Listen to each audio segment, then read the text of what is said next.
नमस्कार, मैं रवीश कुमार। आपका अंदाज़ा सही है कि क्या कहने जा रहा हूँ, लेकिन गुजारिश है कि जो भी कह रहा हूँ उसे धीरज के साथ सुनिएगा। बेटी विदा होती है तो वो दूर तक पीछे मुड़कर मायके को देखती रहती है।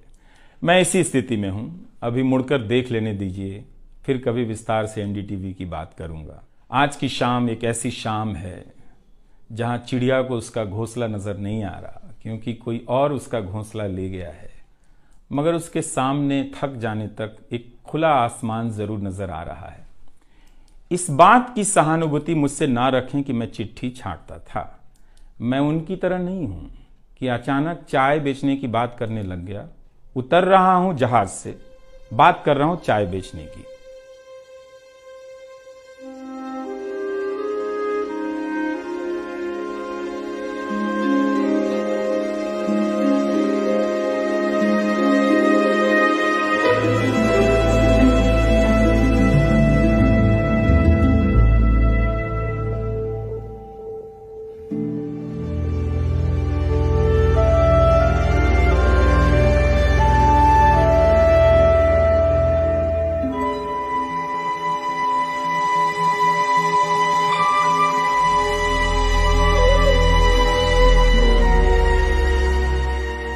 नमस्कार, मैं रवीश कुमार। आपका अंदाज़ा सही है कि क्या कहने जा रहा हूँ, लेकिन गुजारिश है कि जो भी कह रहा हूँ उसे धीरज के साथ सुनिएगा। भारत की पत्रकारिता में स्वर्ण युग तो कभी था भी नहीं, लेकिन आज के दौर की तरह भस्म युग भी नहीं था। भस्म युग से मेरा मतलब है जहाँ इस पेशे की हर अच्छी बात तेज़ गति से भस्म की जा रही हो। यह दिन भी आना ही था। इस देश में अलग अलग नाम वाले अनेक चैनल हो गए हैं, मगर सब हैं तो गोदी मीडिया ही। उसका परिवेश, उसका इकोसिस्टम, पत्रकारिता का और माहौल सब खत्म कर दिया गया है, मगर पत्रकारिता करने और कराने का दावा भी सब कर रहे हैं। खासकर वो भी कर रहे हैं जो उसी सत्ता का हिस्सा माने जाते हैं, उसी के रूप में देखे जाते हैं, जिसकी ताकत से हर दिन पत्रकारिता इस देश में कुचली जा रही है। जब वो कहे कि वह उच्च स्तरीय पत्रकारिता करना चाहता है, तब ऐसा दावा करने वालों को जरा संदेह की निगाह से देखिए। गोदी मीडिया और सरकार भी पत्रकारिता का अपना मतलब आपके ऊपर थोपना चाहती है। अगर इसका मतलब किसी भी रूप में वही है, तब आप एक बार फिर से झांसे में आने वाले हैं। बेटी विदा होती है तो वो दूर तक पीछे मुड़कर मायके को देखती रहती है। मैं इसी स्थिति में हूँ, अभी मुड़कर देख लेने दीजिए, फिर कभी विस्तार से एनडीटीवी की बात करूँगा।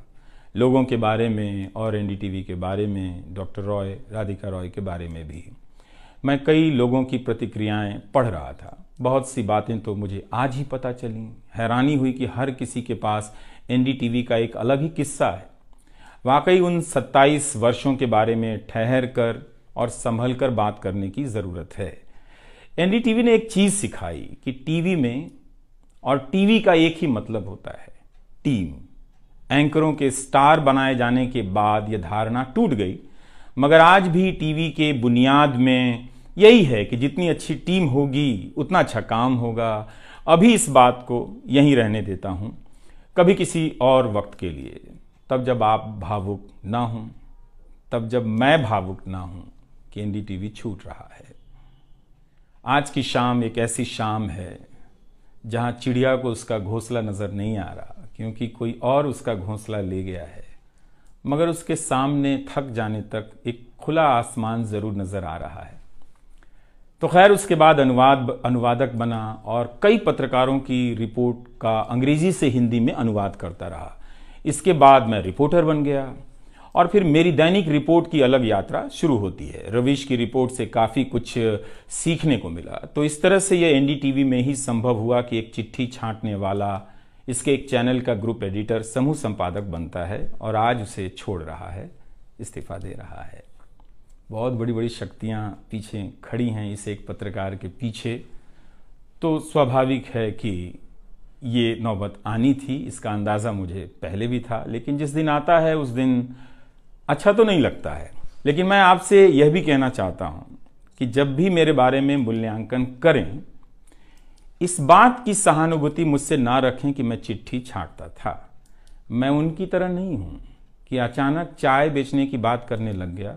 उतर रहा हूं जहाज से, बात कर रहा हूं चाय बेचने की। सहानुभूति के लिए या फिर अपने संघर्ष को महान बताने के लिए मैं ऐसा नहीं करना चाहता। इस देश में हर किसी का संघर्ष ही पहाड़ चढ़ने के जैसा है।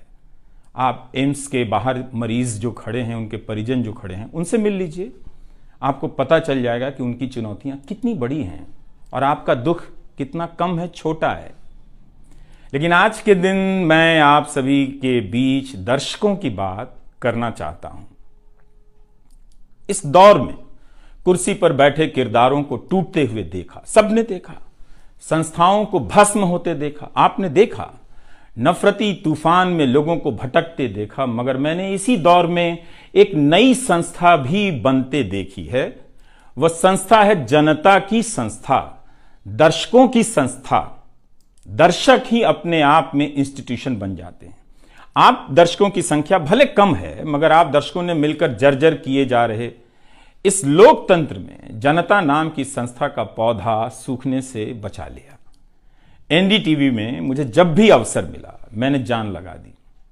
मैंने कभी उन अवसरों को अपने लिए नहीं देखा, बल्कि यही सोचा कि ये अवसर मुझे आप दर्शकों के लिए मिला है, इसलिए उन सभी अवसरों को आप दर्शकों की कहानियों से भरता चला गया और मैं आप दर्शकों का होता चला गया। आपका दावा मुझ पर बहुत बड़ा है, मैं जानता हूं। मेरे आगे दुनिया बदलती रही, मगर टेस्ट मैच के खिलाड़ी की तरह पिच पर टिका रहा। पर अब किसी ने मैच ही खत्म कर दिया है, उसे T20 में बदल दिया है। जनता को चवन्नी समझने वाले जगत सेठ हर देश में हैं, इस देश में भी हैं। अगर वो दावा करें कि आप तक सही सूचनाएं पहुंचाना चाहते हैं, तो इसका मतलब है कि डॉलर अपनी जेब में रखकर आपकी जेब में चवन्नी डालना चाहते हैं।